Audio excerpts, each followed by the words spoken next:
Thank you, Mr. Speaker.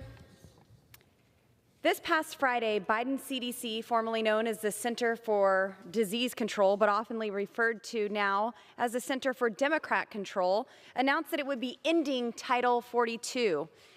At a time when liberal mayors across our country are extending mask mandates on our children in schools, and the American public is still being forced to mask up on airplanes, the Biden regime has decided that protecting the American people from diseases, including but not limited to COVID, is not a priority if it comes at the expense of their amnesty and open borders agenda.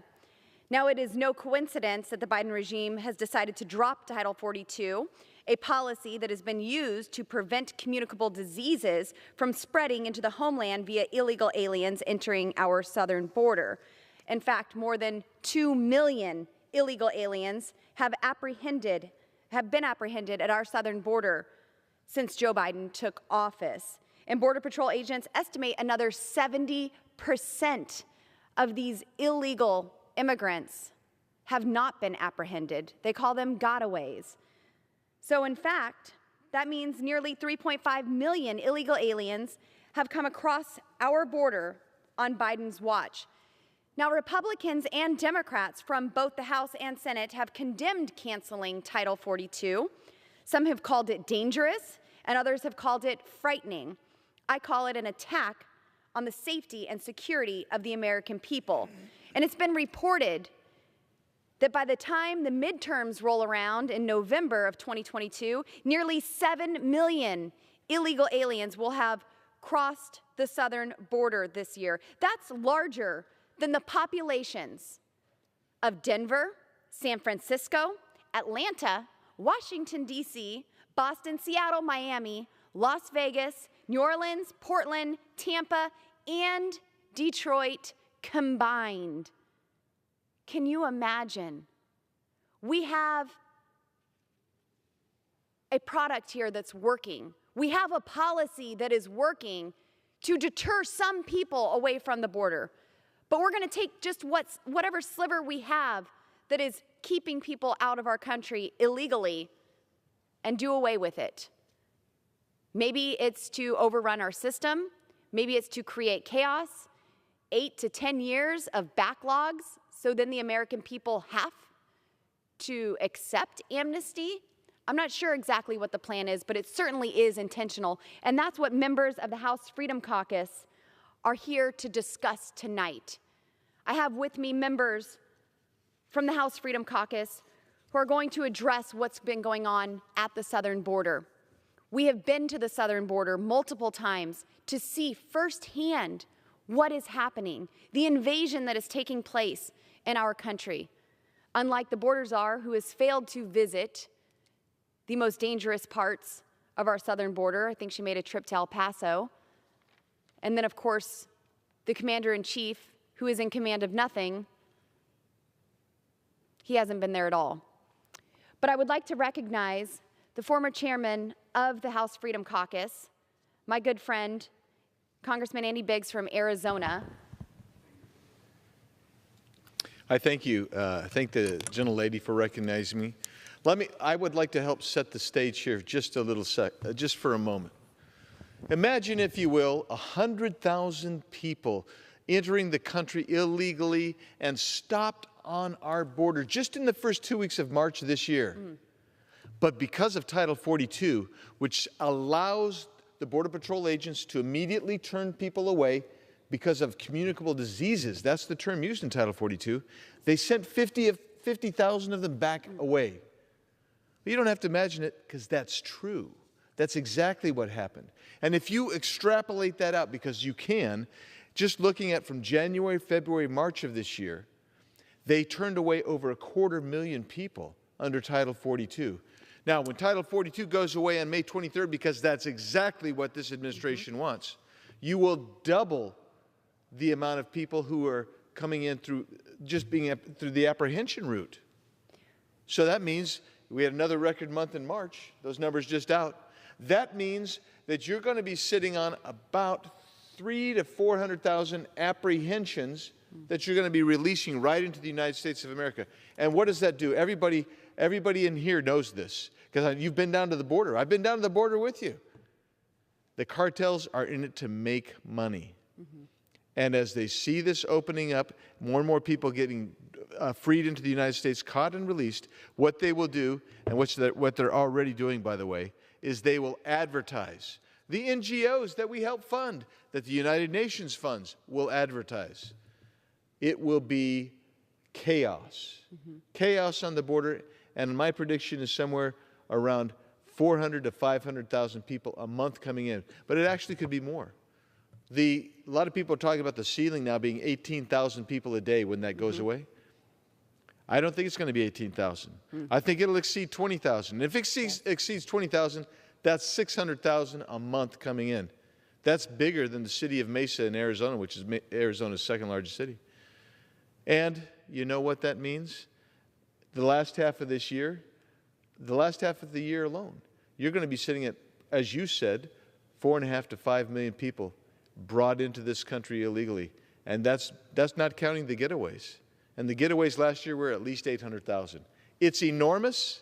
It's dangerous. It's inhumane. I haven't even touched on the inhumanity of it. We're just talking up here. We're not getting granular. We're just talking about the overrunning of America, our culture and our sovereignty. We won't have much of a nation after this is done. And you say to yourself, is this incompetence? The answer is no. This is willful. This is willful. And this is what they want. Mr. Biggs, do you believe that the cartel have been emboldened during Biden's first year as president of the United States? Absolutely, 100%. And you know how we know they've been emboldened? Because it used to be they would have the coyotes take the people up and locate them in the U.S. They don't do that anymore. The coyotes take them up, they put them on the border and say, we don't have to go in with you. Wow. Go in. Go in with your cell phone. Oh, by the way, Biden administration says now they're going to give away a cell phone to every illegal alien crossing the border. Yes. But they'll just come across. I've seen it. You've all seen it. They're walking across. They're FaceTiming their friends back home. Yeah, I made it in. They're dressed nice. They're dressed clean. The cartels are emboldened, not just at the southern border any longer. This is spilling over into the country. And we're seeing violence along the border because of it. And you're seeing cartel membership all over. If there's drugs being distributed anywhere in the United States, you've got cartels there. And what about these illegal aliens who are coming through with the help of the cartel? What do they owe the cartel for getting into the United States? The average price right now is $4,000 to $7,000, unless you're from China, and then it's $35,000. Very few of these people have that to pay. Guess what happens? They either they can work it off by delivering illicit drugs, helping to smuggle human beings, including sex trafficking, or they come in, they get a job, and they are indentured servants. They're effectively slaves to the cartel, and they'll never work it off because the cartels are taskmasters at this. They know exactly how to keep these folks under their thumb. Yeah, so Mr. Biggs, you also chair the Border Security Caucus, and you recently brought in Secretary Mayorkas. Thank you for bringing him here to the Hill so we could ask some questions. But now he was talking about Title 42 being a CDC issue, and that's not really his issue to enforce. That's not his policy to enforce. What is a policy that he could enforce that would effectively secure our border? He could enforce the MPP, the migrant protocols. And what he could do is, that's the Remain in Mexico policy. Instead of enforcing that at 9 people a day, that's the number we heard earlier this week, 9 people a day, you could actually enforce it the way it was intended to be enforced, and that would be thousands a day because we have thousands of folks coming in. That would be another deterrent. That's just one of the things that he could do. He could actually go in and encourage us to fix the Flores law or the TVPRA laws. All of those things would be deterrents, but instead, he's opened it wide open. He's taken away any deterrent. Instead, he is basically encouraging people to come into this country illegally. Thank you. Now, one final question for you here. You're a businessman. We may have 7 million undocumented workers in our country by November. What does that mean for our economy? Well, first of all, the underground economy right now for people my estimate is about 25 to 27 million illegal aliens in the country. You're going to bring in another 7 million, so you're going to have an underground economy. Those people who are not skilled laborers are going to have a tough time getting jobs. A lot of these folks are going to go on social welfare programs, even though they're not supposed to be allowed to. They will get on social welfare programs. We're already we're on the verge of stagflation right now. High inflation and a shrinking GDP. As that happens, and you bring in that many people undocumented, you're going to actually exacerbate both those problems, and we may see the likes of something we haven't seen, might even exceed what happened under Jimmy Carter, who was probably the most unfortunate and incompetent president in my lifetime. So we have more members joining us here from the House Freedom Caucus to talk about Title 42. Thank you so much, Congressman Biggs, for your insight on this. I know that you work really hard in studying what's going on at the southern border. Now, Mr. Norman, my colleague from South Carolina, do you believe that this regime is responsible for signaling to poor and desperate people that now is the time to take this dangerous journey, to break our laws, to come into our country and live under the freedoms and protections our country provides, but not as a citizen? Well, first of all, thank you for organizing this discussion to inform the American people what's going on. This president is willfully, as Andy has said, and directly causing this to happen to the American people. You're a business person. You run a restaurant. I'm in the development world. Who would let anybody come into your business or to your home, not know who they were, not know why they were there? It's insane what this administration is doing. By taking Title 42, as has been said, it prohibits, that's the only tool that President Trump had at his disposal and President Biden has, but he's doing away with it because that's what he's encouraging. And Lauren, think about this. How unfair is it to that law enforcement agency, that law enforcement official, stopping a car, not knowing who's in it, not knowing what his background is, having no information? How safe is that for that law enforcement officer? How unfair is it to the municipalities and the cities who are going to have to pay for the hospital care, for the schooling? How fair is that? Well, it's not. It's intentional. It's willful. And as people ask me all the time, why is he doing this? He is burning the house down before, I assume, the November elections, which the House will turn over, and hopefully we'll elect Freedom Caucus members who have got the steel and the spine to do something about it. That's the only, he sold out, not only to the citizens, he sold out to China and those that he's indebted to. And we're going to find more and more out about that as we move forward. I will. Well, I'm so happy that the gentlelady from Colorado organized this effort tonight. We need to be speaking about it. And of course, I would call on our friends from this side of the aisle. It's interesting that we're standing on this side of the aisle. I mean, thank goodness somebody's willing to stand over here and defend the country, right? So it's going to be Thank tonight. You, Mr. Chairman. So far, it's me and Chip. I call on my Democrat colleagues to start answering some questions and start defending their country from this invasion. But if the gentleman doesn't know this, if you do a quick calculation, DHS, this isn't Congressman Perry, Congressman Boebert, Congressman Roy, any of us up here, this is DHS, the Department of Homeland Security, are bracing for 18,000 crossings a day, 18,000 people coming across the border illegally each day. And now, I don't know, each one of you, the size of your town for where you come from, but I suspect 18,000 in any town would make a pretty big dent unless you're talking about one of the major cities like Los Angeles or something like that. But even so, 18,000 a day. Ladies and gentlemen, Mr. Speaker, that's over 6.5 million people. If we keep that rate up, 6.5 million people in 1 year illegally coming to our country. Ralph, or Lauren, Representative Boebert, could your business sustain something like that? Absolutely not. The city of Rifle just hit 10,000 for our population. So, I mean, 18,000 people a day. I mean, that right there exceeds the little city of Rifle, Colorado. But this is something that we absolutely cannot endure. So I'm glad that we have this time tonight to discuss this. Representative Good, you have been to the southern border.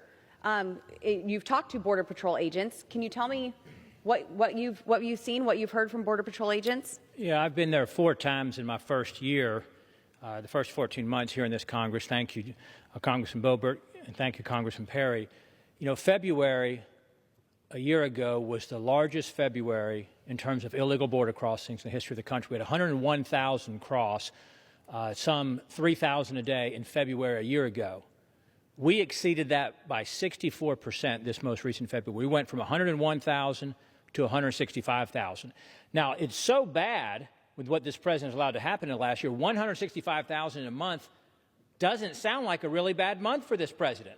That's because, again, it was 101,000 last February, but it increased as the year went on to where it was some 200,000 a month later on into the year, as we know, and 2 million in the first year this president was in office. And then, as others have already pointed out, with him rescinding Title 42, I guess he was afraid, well, that's a policy, a law that might help repel some illegals back across the border, might allow us to return some if we actually would enforce the law. So we're rescinding Title 42, which has already been said will take it from 7,000 to 2.5 times as large. 18,000 a day is the average, 500,000 in the first 30 days. This president is on pace for some 10 to 15 million illegal entries into our country in his first and hopefully only term. I was in a budget hearing today with you, Congressman Boebert, where we had Secretary Becerra there, the HHS secretary, which, as you know, has been called in. HHS has been called in not to help stop the border crossings, but to help facilitate those. Right. And I asked him today, I said, who do you think should be let across our border, or who should be prevented from going across our border? Are there any restraints you would put upon anyone that wants to come across our border? So do you think everyone should be able to come across illegally? And he said, well, quote, we're talking about violating the law. You're saying it's illegal. Why would we permit anyone to violate the law? Our president is violating the highest law of the land, the Constitution that we all, and he swore to uphold.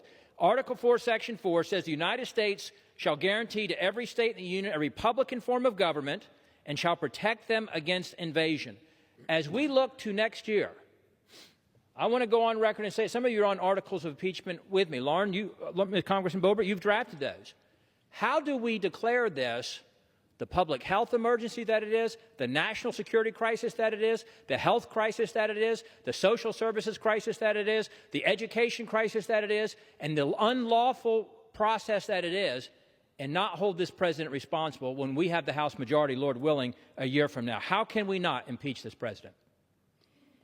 I agree with you. That absolutely needs to be brought up in the next Congress. Now, these appointed secretaries, they really have turned our Border Patrol agents into travel agents. They're being shipped all throughout our country, these illegal immigrants, and every state is now a border state. You're from Virginia. We have Ralph Norman here from South Carolina. I'm from Colorado. But someone who has a front seat view here, the gentleman from Texas, Congressman Chip Roy, this has been a really hot topic for you, and rightfully so. Republicans and Democrats from both houses of Congress have said that they don't support ending Title 42, and yet no legislation or action has been taken to reinstate it. What are your thoughts on that? I thank the gentlelady from Colorado. I thank all my colleagues here from the House Freedom Caucus joining here on the floor. Thank my friend from Virginia who joined me down in Del Rio in Texas just a month ago, where we saw firsthand what is actually happening in real time on the border, something that we know. And unfortunately, my colleagues on this side of the aisle refuse to acknowledge and refuse to do anything about. Now, as you all know, one of our Freedom Caucus colleagues, Yvette Harrell from New Mexico, filed 14 months ago a piece of legislation to require that Title 42 be enforced at our border. And for those listening at home, Title 42 is our power as a country to stop communicable diseases and people with communicable diseases from coming across our border. And it is an important tool that President Trump and his administration put in place in the last year of his administration to ensure that we stop the flow of people across the border and from inundating and overwhelming Border Patrol. We knew this was coming. Let's say 14 months ago, we knew this was coming. A year ago, we came together. I filed a discharge petition as part of this team to say that we can force a vote on the floor of the House while the Speaker of the House refuses to bring to a vote a measure to enforce Title 42. So everybody listening at home, the Speaker of the House has control of the floor, refuses to bring forward a vote on Title 42 to require enforcement at the border, so we're trying to change that. We've got almost every single Republican, I think save one, who has filed that, 210 signatures. We need 218. Where are my colleagues on the other side of the aisle? Right. From the border states, even just the border states. We have zero Democrats on that Title 42 discharge petition. Now, as the gentlelady from Colorado noted, there are at least 4 noteworthy United States senators who are Democrats who said we should not end Title 42. Mr. Tester, Mr. Manchin, Ms. Sinema, Mr. Kelly. Those 4 members, those senators have said we should not end Title 42. Now, I'll wrap and pass to someone else just to say this. How many dead migrants is enough? How many dead Americans from fentanyl poisonings is enough? How much money in the pockets of dangerous cartels is enough? How many bullets need to fly at the border?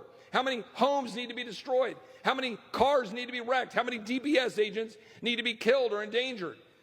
How many people need to be harmed before this administration will do its job? How many criminals need to be let off into the United States and not prosecuted under ICE? When are we going to change this and actually secure our country? That's my question for Secretary Mayorkas. Congressman Tiffany, we talk about this issue regularly in our meetings with the House Freedom Caucus. And one question that comes up regularly is, where is Kamala Harris? Where's the border czar in this? Have you heard of any plans for her to visit the southern border? Kamala who? Yeah. In all seriousness, it's unfortunate that Vice President Harris has not fulfilled her mission to be the border czar. It's awful. But did you all see the news today in regards to the free phones that the White House press secretary talked about today? Free phones for migrants. So think about it. I was down in Panama almost a year ago, went to the Darien Gap. Who did I see? IOM, the International Organization for Migration. Where do they get their money? They get a lot of their money from the United Nations. Who puts the most money into the United Nations? Yes, Americans do.